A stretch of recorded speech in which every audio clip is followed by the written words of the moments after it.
من ترا حاجی بگویم تو مرا حاجی بگو۔ سامعین، یہ آپ نے پڑھا یا سنا تو ہوگا ہی، مگر اس مقولہ کی مثال اگر آپ کو دیکھنی ہے تو دیکھیں یہ کتاب جس کا نام ہے قصص الاکابر، اور اس کے صفحہ نمبر 63 پر دیکھیں کیا لکھا ہوا ہے۔ لکھا ہے کہ ایک بار مولانا محمد قاسم صاحب مولانا گنگوہی سے فرمانے لگے کہ ایک بات بڑا رشک آتا ہے، ایک بات پر چھوٹ گیا ہے، ایک بات پر بڑا رشک آتا ہے، آپ کی نظر فقہ پر بہت اچھی ہے، ہماری نظر ایسی نہیں۔ بولے کہ جی ہاں، ہمیں کچھ جزئیات یاد ہو گئیں تو آپ کو رشک ہونے لگا، اور آپ مجتہد بنے بیٹھے ہیں، ہم نے تو کبھی آپ پر رشک نہیں کیا۔ ایسی ایسی باتیں ہوا کرتی تھیں، وہ انہیں اپنے سے بڑا سمجھتے تھے اور وہ انہیں، یعنی من ترا حاجی بگویم تو مرا حاجی بگو۔ سامعین، اسی بات کو اسی کتاب کے صفحہ نمبر 148 پر بھی قدرے مختلف الفاظ کے ساتھ بیان کیا گیا ہے، جیسا کہ آپ یہاں دیکھ سکتے ہیں۔ دراصل سامعین و ناظرین، رشید احمد گنگوہی اور قاسم نانوتوی میں بڑی گہری، اتنی گہری جتنی آپ سوچ بھی نہیں سکتے، اتنی گہری دوستی تھی۔ اس لیے یہ چنگو منگو ایک دوسرے کی تعریف کرتے رہتے تھے، لیکن اس کا مطلب یہ بھی نہیں ہے کہ تھمنیل میں لکھا ہے کچھ اور میں آپ کو بتا رہا ہوں کچھ اور، بلکہ تھمنیل میں جو ہے وہ بالکل درست ہے، اور یہی آج کی اس ویڈیو میں بتانا چاہتا ہوں کہ رشید احمد گنگوہی اور قاسم نانوتوی دستوں گریباں ہو گئے، جس سے دیوبندی عوام گھاٹے میں جاتی ہوئی نظر آتی ہے۔ اگر یہ لوگ رشید احمد گنگوہی کی مانیں تو بھی خسارہ، اور قاسم نانوتوی کی سنیں تو بھی نقصان۔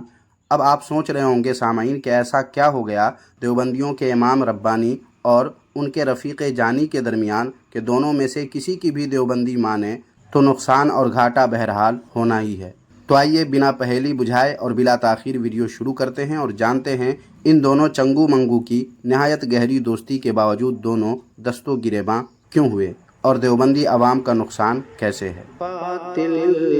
کرد کریں گے ہم ہیں بریلی والے۔ تو سامعین، آپ نے ملاحظہ فرمایا کہ قاسم نانوتوی رشید احمد گنگوہی کو 4 جزئیات یاد کر لینے ہی سے ان کو بڑے فقیہ سمجھتے تھے اور کہتے تھے، اور رشید احمد گنگوہی اپنے رفیق جانی قاسم نانوتوی کو مجتہد سمجھتے تھے، حالانکہ قاسم نانوتوی کے بقول اس پر، یعنی قاسم نانوتوی پر 4 حرف جاننے کی تہمت لگی تھی، جیسا کہ آپ اسی کتاب قصص الاکابر کے صفحہ نمبر 149 پر لکھا ہوا دیکھ سکتے ہیں۔ مطلب 4 جزئیات جاننے والا رشید احمد گنگوہی بڑے فقیہ، اور 4 حرف جاننے کی تہمت قاسم نانوتوی پر لگی تو وہ مجتہد ہو گئے۔ سامعین، یہ معاملہ اور یہ باتیں تو ان لوگوں کی کافی بعد کی ہے، لیکن جب یہ دونوں چنگو منگو پڑھتے تھے اس وقت ان دونوں کے خیالات کیسے تھے، آئیے جانتے ہیں۔ آپ چونک جائیں گے، حیرت میں پڑ جائیں گے کہ یہ لوگ زمانہ طالب علمی میں کیسی گھٹیا سوچ رکھتے تھے۔ خیر، دیکھیے آپ کے سامنے ہے یہی کتاب قصص الاکابر، اور اس کے صفحہ نمبر 159 پر دیکھیں کیا لکھا ہوا ہے، جیسا کہ آپ پڑھ سکتے ہیں۔ یہاں پر لکھا ہوا ہے کہ حضرت مولانا محمد قاسم صاحب و مولانا رشید احمد صاحب کی حکایت سنی ہے کہ یہ حضرات جب دہلی میں پڑھتے تھے تو آپس میں مزاحن، یہاں مزاحن کا لفظ لکھ کر ان دونوں کی جان بچانے کی دیوبندیوں نے ناکام کوشش کی ہے۔ خیر، آگے دیکھیے لکھا ہوا ہے، تو آپس میں مزاحن ایک دوسرے سے کہتے کہ میاں کیا بات ہے کہ ہم ان بڈھوں سے کسی بات میں کم نہیں، بلکہ ہمارا علم تو تازہ ہے اور ان بڈھوں کا علم پرانا ہو گیا، پھر ہم ذہین بھی ان سے زیادہ ہیں، مگر پھر بھی جو ان کی قدر ہے ہماری نہیں، ان کے سامنے ہم کو کوئی پوچھتا ہی نہیں، یہ کیا بات ہے؟ دوسرے صاحب کہتے کہ میاں ذرا ان بڈھوں کو کھسکنے دو، بس پھر تو ہم ہوں گے اور تم ہوگے۔ آخری جملے پر غور کریں سامعین، کہتے ہیں کہ ان بڈھوں کو کھسکنے دو، یہ کس بڈھے کی بات ہو رہی ہے؟ ان چنگو منگو کے جو اساتذہ تھے ان کی بات یہ لوگ کر رہے ہیں کہ ان کو کھسکنے دو، بس پھر تو ہم ہوں گے اور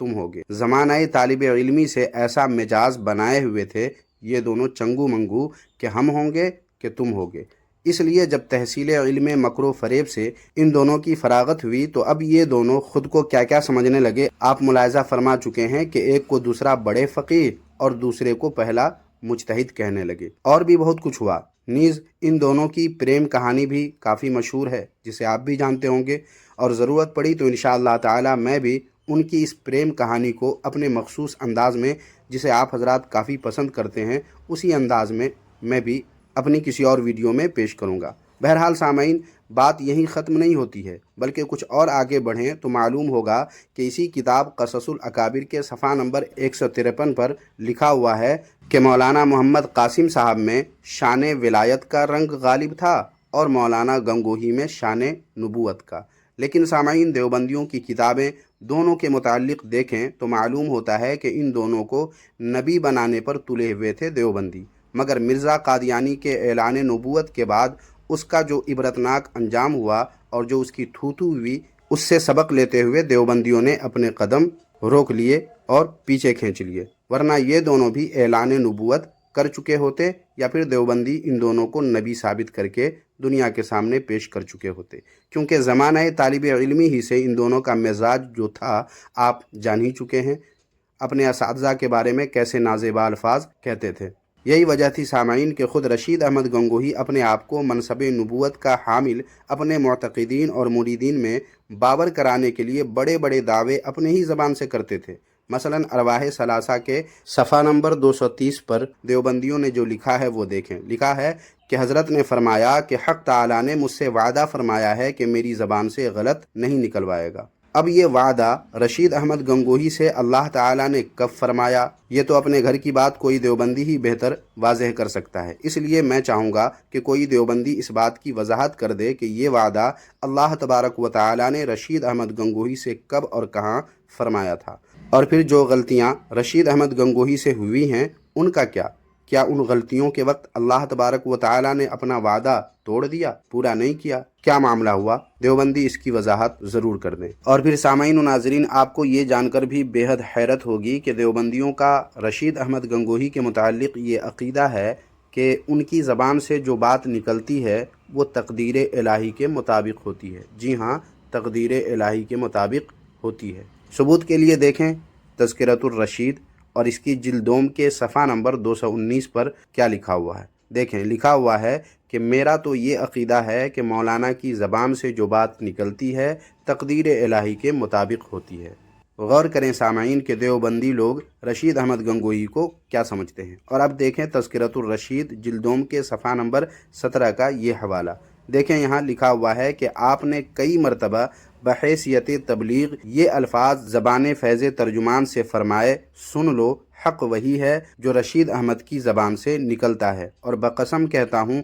میں کچھ نہیں ہوں مگر اس زمانہ میں ہدایت و نجات موقوف ہے میرے اتباع پر۔ سامعین، یہاں بھی غور کریں کہ کیا یہ دبے الفاظ میں اپنے نبی ہونے کا اعلان نہیں ہے کہ یہ کبھی کہتے ہیں کہ حق تعالیٰ نے میری زبان سے غلط نہ نکلوانے کا وعدہ فرمایا ہے، کبھی کہتے ہیں کہ حق وہی ہے جو رشید احمد کی زبان سے نکلتا ہے۔ پھر ان کی اس بات کو مضبوط بنانے کے لیے دیوبندیوں کے شیخ الہنود محمود حسن اٹھتے ہیں اور لکھتے ہیں کہ ہدایت جس نے ڈھونڈی دوسری جگہ ہوا گمراہ، ہدایت جس نے ڈھونڈی دوسری جگہ ہوا گمراہ، وہ میزاب ہدایت تھے، کہیں کیا نص قرآنی۔ مطلب یہ کہ پورا ماحول بنا لیا گیا تھا رشید احمد گنگوہی کے نبی ہونے کا دعویٰ کرنے کے لیے، اور لوگوں کے دل و دماغ میں یہ بات ڈال دی گئی تھی کہ رشید احمد گنگوہی کی بات تقدیر الہی کے مطابق ہوتی ہے، حق وہی ہے جو رشید احمد گنگوہی کی زبان سے نکلتا ہے، کیونکہ حق تعالیٰ نے ان کی زبان سے غلط نہیں نکلوائے گا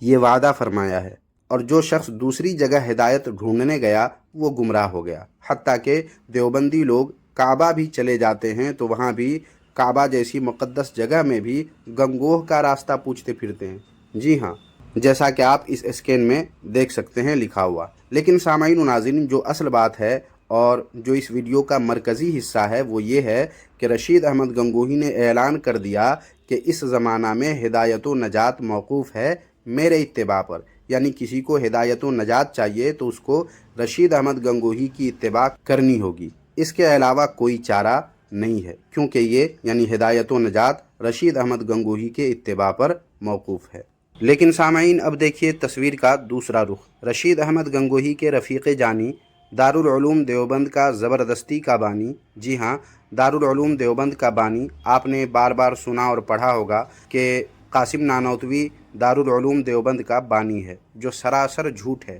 انشاءاللہ تعالی ضرورت پڑی تو اس پر بھی اسپیشل ایک ویڈیو بناؤں گا کہ دارالعلوم دیوبند کا اصل بانی قاسم نانوتوی نہیں بلکہ کوئی اور ہیں۔ خیر،